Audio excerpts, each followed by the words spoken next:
ಸ್ನೇಹಿತರೆ, ಮೀಡಿಯಾ ಮಾಸ್ಟರ್ಸ್ಗೆ ಸ್ವಾಗತ ಸುಸ್ವಾಗತ. ಗೆಳೆಯರೆ, ಯಾವಾಗೆಲ್ಲ ಪಾಕಿಸ್ತಾನದ ಚುನಾಯಿತ ಸರ್ಕಾರ ಭಾರತದ ಜೊತೆಗಿನ ಸಂಬಂಧಗಳನ್ನು ಸುಧಾರಿಸ್ಕೊಳ್ಳೋ ಮಾತಾಡುತ್ತೋ ಆಗೆಲ್ಲ ಗಡಿಯಲ್ಲಿ ಸಮಸ್ಯೆ ಹೆಚ್ಚಾಗುತ್ತೆ. ನುಸುಳುಕೋರರ ಕಾಟ ತೀವ್ರ ಆಗುತ್ತೆ. ಪಾಕ್ ಸೇನೆ ಇದ್ದಕ್ಕಿದ್ದ ಹಾಗೆ ಕದನ ವಿರಾಮವನ್ನು ಉಲ್ಲಂಘನೆ ಮಾಡೋದಕ್ಕೆ ಮುಂದಾಗುತ್ತೆ. ಇದೆಲ್ಲದರ ಹಿಂದೆ ISIನ ಕೈವಾಡ ಇರುತ್ತೆ ಅನ್ನೋದು ಗೊತ್ತಿರೋ ವಿಷಯನೇ. ಭಾರತದ ಗಡಿಯಲ್ಲಿ ಉಗ್ರರನ್ನು ನುಸುಳಿಸೋದು, ಮಾದಕ ಪದಾರ್ಥಗಳ ಕಳ್ಳ ಸಾಗಾಣಿಕೆಯನ್ನು ಹೆಚ್ಚು ಮಾಡೋದು, ಇದೆಲ್ಲ ಪಾಕಿಸ್ತಾನದ ಕಡೆಯಿಂದ ಆಗ್ತಾ ಇರೋ ಕಿತಾಪತಿಗಳು. ಹಾಗಂತ ಭಾರತದ ಸೇನೆ ಸುಮ್ಮನೆ ಕೂತ್ಕೊಳ್ಳೋದಕ್ಕೆ ಸಾಧ್ಯ ಆಗೋದಿಲ್ಲ.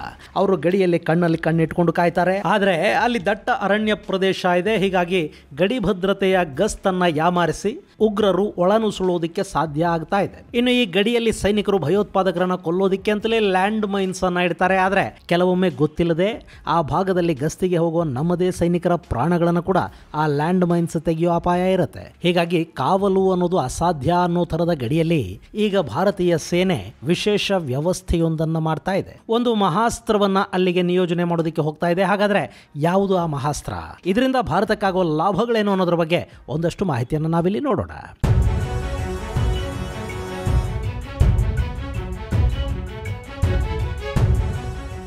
ಗೆಳೆಯರೆ, ಜಗತ್ತಿನ ಅತಿ ಭಯಾನಕ ಗಡಿಗಳನ್ನು ನಾವು ಪಟ್ಟಿ ಮಾಡಿದರೆ ಅದರಲ್ಲಿ ಭಾರತ ಮತ್ತು ಪಾಕಿಸ್ತಾನದ ಗಡಿಗೆ 2ನೇ ಸ್ಥಾನ ಸಿಗುತ್ತೆ. ಇನ್ನು ಈ ಪಟ್ಟಿಯಲ್ಲಿ ಯಾವಾಗಲೂ ಮೊದಲ ಸ್ಥಾನದಲ್ಲಿರೋದು ಉತ್ತರ ಹಾಗೂ ದಕ್ಷಿಣ ಕೊರಿಯಾದ ಗಡಿ. ಆ ನಂತರ 2ನೇ ಸ್ಥಾನದಲ್ಲಿ ಭಾರತ ಮತ್ತು ಪಾಕ್ ಗಡಿ ಇರುತ್ತೆ. ಇನ್ನುಳಿದಂತೆ Israel, Gaza, Chad, Sudan, Pakistan, Afghanistan, Russia, Ukraine, America, Mexico, Ethiopia, Eritrea, Iran, Iraq ಹಾಗೂ ಯೆಮನ್, ಸೌದಿಗಳ ನಡುವಿನ ಗಡಿಗಳು ತುಂಬಾನೇ ಅಪಾಯಕಾರಿ ಅನ್ನಿಸ್ಕೊಳ್ಳುತ್ತವೆ. ಇನ್ನು ಭಾರತ ಒಟ್ಟು 7 ದೇಶಗಳ ಜೊತೆ ಗಡಿಯನ್ನ ಹಂಚಿಕೊಳ್ಳುತ್ತೆ. ಅದರಲ್ಲಿ ಅತ್ಯಂತ ಉದ್ದದ ಗಡಿಯನ್ನ ಬಾಂಗ್ಲಾದ ಜೊತೆಯಲ್ಲಿ ಹಂಚಿಕೊಳ್ಳುತ್ತೆ. ಅದು 4096 ಕಿಲೋಮೀಟರ್ಗಳಷ್ಟು ಉದ್ದ ಇದೆ. ಇನ್ನು 2ನೇದು ಚೈನಾ ಜೊತೆಗಿನ ಗಡಿ, ಅದು 3488 ಕಿಲೋಮೀಟರ್ಗಳಷ್ಟಿದ್ರೆ ಪಾಕಿಸ್ತಾನದ ಜೊತೆ 3323 ಕಿಲೋಮೀಟರ್ ಉದ್ದದ ಗಡಿಯನ್ನ ಭಾರತ ಹಂಚಿಕೊಳ್ಳುತ್ತೆ. ನೇಪಾಳದ ಜೊತೆ 1751 ಕಿಲೋಮೀಟರ್, ಮ್ಯಾನ್ಮಾರ್ ಜೊತೆ 1643, ಭೂತಾನ್ ಜೊತೆ 699 ಹಾಗೂ ಆಫ್ಘನಿಸ್ತಾನದ ಜೊತೆ 106 ಕಿಲೋಮೀಟರ್ಗಳಷ್ಟು ಗಡಿಯನ್ನ ಭಾರತ ಹೊಂದಿದೆ. ಆದರೆ ಆಫ್ಘನಿಸ್ತಾನ ಭಾರತದ ಜೊತೆ ಗಡಿಯನ್ನ ಹಂಚಿಕೊಳ್ಳುವ ಪ್ರದೇಶ ಇವತ್ತು ಪಾಕಿಸ್ತಾನದ ವಶದಲ್ಲಿರೋದ್ರಿಂದ ಸದ್ಯಕ್ಕೆ ಭಾರತ 6 ದೇಶಗಳ ಜೊತೆಯಲ್ಲಿ ಗಡಿಯನ್ನ ಹಂಚಿಕೊಳ್ತಾ ಇದೆ. ಇವುಗಳಲ್ಲಿ ಅತಿ ಹೆಚ್ಚು ಸಮಸ್ಯೆಗೆ ಕಾರಣ ಆಗ್ತಾ ಇರೋದು ಪಾಕಿಸ್ತಾನದ ಗಡಿ. ಗೆಳೆಯರೆ, ಭಾರತ ಮತ್ತು ಪಾಕ್ಗಳ ನಡುವೆ ಒಟ್ಟು 3323 ಕಿಲೋಮೀಟರ್ ಉದ್ದದ ಗಡಿ ಇದೆ. ಇದು ಗುಜರಾತ್, ರಾಜಸ್ಥಾನ, ಪಂಜಾಬ್, ಜಮ್ಮು ಕಾಶ್ಮೀರ ಹಾಗೂ ಲದಾಖ್ ಅಲ್ಲಿ ಕಂಡು ಬರುತ್ತೆ. ಇದರಲ್ಲಿ ಕಾಶ್ಮೀರದ ಗಡಿಗೆ ಹೋಲಿಸಿಕೊಂಡ್ರೆ ಗುಜರಾತ್ ಮತ್ತು ರಾಜಸ್ಥಾನದ ಗಡಿಯಲ್ಲಿ ಅಂಥ ದೊಡ್ಡ ಸಮಸ್ಯೆಗಳಿಲ್ಲ. ಇನ್ನು ಪಂಜಾಬ್ ಗಡಿಯಲ್ಲೂ ಗುಂಡಿನ ಚಕಮಕಿಗಳೇನು ನಡೆಯೋದಿಲ್ಲ. ಆದ್ರೆ ಪಂಜಾಬ್ ಅಲ್ಲಿ ಮಾದಕ ಪದಾರ್ಥಗಳನ್ನ, ಶಸ್ತ್ರಾಸ್ತ್ರಗಳನ್ನ, ಡ್ರೋನ್ಗಳನ್ನ ಬಳಸಿ ಪಾಕಿಸ್ತಾನ ಅಕ್ರಮವಾಗಿ ಗಡಿ ದಾಟಿಸುತ್ತೆ. ಹೀಗಾಗಿ ಈ ಗಡಿ ಕೂಡ ಸ್ವಲ್ಪ ಡೇಂಜರಸ್ ಅಂತ ಗುರುತಿಸಿಕೊಳ್ಳುತ್ತೆ. ಆದ್ರೆ ಇದೆಲ್ಲದಕ್ಕಿಂತ ಹೆಚ್ಚು ಸಮಸ್ಯೆಗೆ ಗುರಿಯಾಗ್ತಾ ಇರೋದು ಜಮ್ಮು ಕಾಶ್ಮೀರ ಮತ್ತು ಲದಾಖ್ ಭಾಗದಲ್ಲಿನ ಗಡಿ. ಇದನ್ನ ಇವತ್ತು ಜಗತ್ತು ಲೈನ್ ಆಫ್ ಕಂಟ್ರೋಲ್ ಅಂತ ಕರೆಯುತ್ತೆ.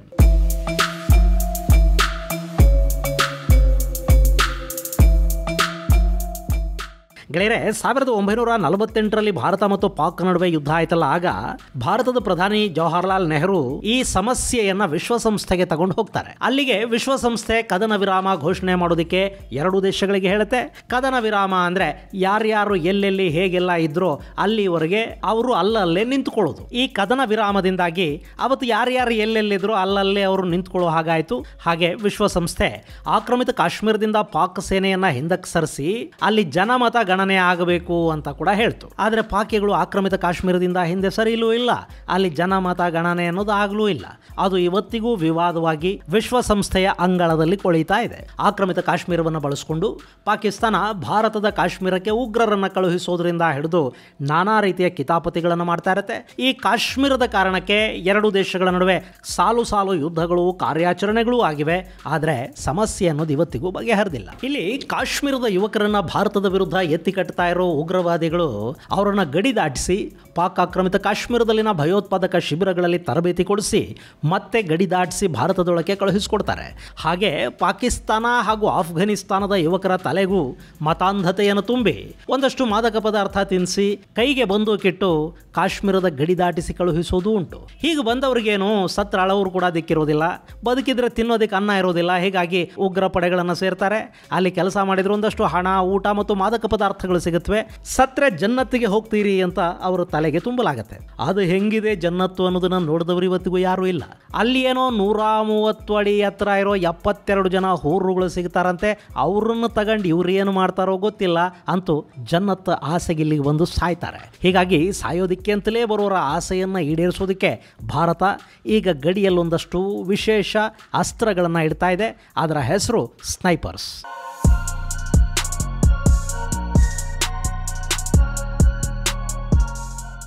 ಹೌದು, ನೀವು ಸಿನಿಮಾಗಳಲ್ಲಿ ನೋಡಿರ್ತೀರಲ್ಲ, ಎಲ್ಲೋ ಕೂತ್ಕೊಂಡು ದೂರದಲ್ಲಿನ ಶತ್ರುಗಳನ್ನು ಹೊಡೆದುಕೊಳ್ಳುವ ಬಂದೂಕುಧಾರಿಗಳನ್ನು, ಅವರನ್ನು ಈಗ ಭಾರತ ಪಾಕಿಸ್ತಾನದ ಗಡಿಯಲ್ಲಿ ನಿಯೋಜನೆ ಮಾಡ್ತಾ ಇದೆ. ಪಾಕ್ ಗಡಿಯಲ್ಲಿ ಇವರಿಗೆ ಒಂದೇ ಕೆಲಸ, ಮುಜಾಹಿದೀನ್ಗಳು ಗಡಿ ದಾಟಿ ಒಳಗೆ ಬರೋದನ್ನು ಐಡೆಂಟಿಫೈ ಮಾಡಿದ ಕೂಡಲೇ ಒಂದೋ ಅವರನ್ನು ಗಾಯಗೊಳಿಸೋದು ಅಥವಾ ನೇರವಾಗಿ ಹೂರುಗಳ ಬಳಿಗೆ ಕಳುಹಿಸಿಕೊಡೋದು. ಇಂಥ 106 ಸ್ನೈಪರ್ಗಳನ್ನು ಭಾರತೀಯ ಸೇನೆ ಈಗ ಗಡಿಯಲ್ಲಿ ನಿಯೋಜನೆ ಮಾಡ್ತಾ ಇದೆ.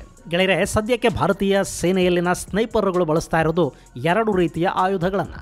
ಅದರಲ್ಲಿ ಒಂದು 7.62 mm ಡ್ರ್ಯಾಗನೋವ್ ಅನ್ನೋ ಬಂದೂಕು, ಮತ್ತೊಂದು ಸಾಕೋ TRG-42 ರೈಫಲ್ ಅನ್ನು. ಈ 2ರ ಪೈಕಿ ಈಗ ಭಾರತೀಯ ಸೇನೆಯ ಕಣ್ಣು ಸಾಕೋ TRG-42 ಮೇಲೆ ಬಿದ್ದಿದೆ. ಇನ್ನು ಕೆಲವೇ ವರ್ಷಗಳಲ್ಲಿ ಡ್ರ್ಯಾಗನೋವುಗಳ ಜಾಗವನ್ನು ಕೂಡ ಈ ಸಾಕೋಗಳು ತುಂಬುತ್ತವೆ. ಈ ಡ್ರ್ಯಾಗನೋವ್ ಇದೆಯಲ್ಲ, ಇದನ್ನ ಸೋವಿಯತ್ ಯೂನಿಯನ್ನ ಕಾಲದಲ್ಲಿ ತಯಾರು ಮಾಡಲಾಗಿತ್ತು. ಅವತ್ತಿಗಿವು ಅತ್ಯುತ್ತಮವಾದ ಸ್ನೈಪರ್ ಗನ್ನುಗಳು ಅಂತ ಅನ್ನಿಸ್ಕೊಂಡಿದ್ವು. 1963ರಲ್ಲಿ ಶುರುವಾದ ಈ ಸ್ನೈಪರ್ ಗನ್ಗಳ ನಿರ್ಮಾಣ ಇನ್ನೂ ಕೂಡ ಮುಂದುವರಿತಾ ಇದೆ. ಆದರೆ ಈಗ ಈ ಡ್ರ್ಯಾಗನೋವುಗಳಿಗಿಂತಲೂ ಅತ್ಯುತ್ತಮವಾದ ಸ್ನೈಪರ್ ಗನ್ನುಗಳು ಬಂದಿವೆ. ಹೀಗಾಗಿ ಭಾರತ ಫಿನ್ಲ್ಯಾಂಡ್ ನಿರ್ಮಿತ ಸಾಕೋ TRG-42 ಸ್ನೈಪರ್ಗಳ ಕಡೆಗೆ ಆಕರ್ಷಿತವಾಗ್ತಾ ಇದೆ. ಇನ್ನು ಈ ಸಾಕೋ ಸ್ನೈಪರ್ಗಳು ಇರಾಕ್ ಯುದ್ಧ ಹಾಗೂ ಆಫ್ಘನ್ ಯುದ್ಧದಲ್ಲಿ ಪರಿಣಾಮಕಾರಿಯಾಗಿ ಕೆಲಸ ಮಾಡಿವೆ. ಸಾಕೋ TRG-42 ಸ್ನೈಪರ್ಗಳನ್ನು 1999ರಿಂದ ಫಿನ್ಲ್ಯಾಂಡ್ ತಯಾರು ಮಾಡ್ತಾ ಇದ್ದು ಇವತ್ತಿಗೂ ಕೂಡ ಅವು ಬಳಕೆಯಲ್ಲಿವೆ. ಇವುಗಳಲ್ಲೇ ಇನ್ನಷ್ಟು ಉತ್ತಮ ಮಾಡೆಲ್ ಆಗಿರುವ TRG-62A1 ಅನ್ನು ಕೂಡ 2024ರಲ್ಲಿ ಫಿನ್ಲ್ಯಾಂಡ್ ರಿಲೀಸ್ ಮಾಡಿದೆ. ಇಷ್ಟಾದರೂ ಕೂಡ ಭಾರತ ಈ TRG-42ನೇ ಬಳಸ್ತಾ ಇದೆ. ಈ ಸ್ನೈಪರ್ಗಳನ್ನು Albania, Australia, Armenia, Canada, Croatia, Denmark, Estonia, Finland, France, Italy, America, Ukraine, Turkey, ದಕ್ಷಿಣ ಕೊರಿಯಾ ಹಾಗೂ ಇನ್ನಿತರ ದೇಶಗಳು ಕೂಡ ಬಳಸ್ತಾ ಇವೆ. ಈ ಸಾಕೋ 42ಗಳನ್ನು ಬಳಸಿ ಸುಮಾರು 1,500 ಮೀಟರ್ಗಳು ಅಂದರೆ 1.5 ಕಿಲೋಮೀಟರ್ಗಳಷ್ಟು ದೂರದಿಂದ ಶತ್ರುಗಳನ್ನು ನಿಖರವಾಗಿ ಶೂಟ್ ಮಾಡೋದಕ್ಕೆ ಸಾಧ್ಯ ಆಗುತ್ತೆ. ಇವುಗಳಿಗೆ ಕಂಪೇರ್ ಮಾಡಿದರೆ ಸೋವಿಯತ್ ಕಾಲದಲ್ಲಿ ನಿರ್ಮಾಣ ಆಗಿರುವ ಡ್ರ್ಯಾಗನೋವ್ ಸ್ನೈಪರ್ಗಳು ಸ್ವಲ್ಪ ವೀಕ್ ಅನ್ಸುತ್ತವೆ. ಹೀಗಾಗಿ ಭಾರತ ಈ ಸೋವಿಯತ್ ಕಾಲದ ಆಯುಧಗಳನ್ನು ಪಕ್ಕಕ್ಕಿಟ್ಟು ಸಾಕೋ TRGಗಳನ್ನು ತರಿಸ್ಕೊಳ್ಳೋದಕ್ಕೆ ಆರಂಭ ಮಾಡಿದೆ. ಈಗಾಗಲೇ 4,800 ಸ್ನೈಪರ್ಗಳು ಹಾಗೂ ಅವುಗಳಿಗೆ ಬೇಕಿರುವ ಅಮ್ಯುನೇಷನ್ಗಳನ್ನು ಆರ್ಡರ್ ಮಾಡಲಾಗಿದೆ. ಇನ್ನು ಈ ಸ್ನೈಪರ್ ಗನ್ನುಗಳು ಮಾತ್ರ ಇದ್ರೆ ಸಾಕಾಗೋದಿಲ್ಲ, ಅವುಗಳನ್ನು ಬಳಸೋದಕ್ಕೆ ಕೂಡ ನಿಪುಣ ಗುರಿಕಾರರು ಬೇಕಾಗ್ತಾರೆ. ಸೊ ಅವರನ್ನ ಸಿದ್ಧ ಮಾಡುವ ಕೆಲಸ ಕೂಡ ಭಾರತೀಯ ಸೇನೆ ಮಾಡ್ತಾ ಇದೆ. ಸ್ನೈಪರ್ಗಳಿಗಾಗಿನೇ ವಿಶೇಷ ತರಬೇತಿ ಶಿಬಿರಗಳನ್ನು ಏರ್ಪಡಿಸಲಾಗ್ತಾ ಇದೆ. ಸ್ನೈಪರ್ ಗನ್ಗಳನ್ನು ಬಳಸೋದಕ್ಕೆ ವಿಶೇಷ ಆಸಕ್ತಿ ಹಾಗೂ ದೈಹಿಕ ಸಾಮರ್ಥ್ಯದ ಅಗತ್ಯ ಇರುತ್ತೆ. ಹೀಗಾಗಿ ಅಂಥವರನ್ನ ಸೆಲೆಕ್ಟ್ ಮಾಡಿಕೊಂಡು ಈ ಟ್ರೈನಿಂಗ್ ಅನ್ನು ಅವರಿಗೆ ಕೊಡಲಾಗ್ತಾ ಇದೆ.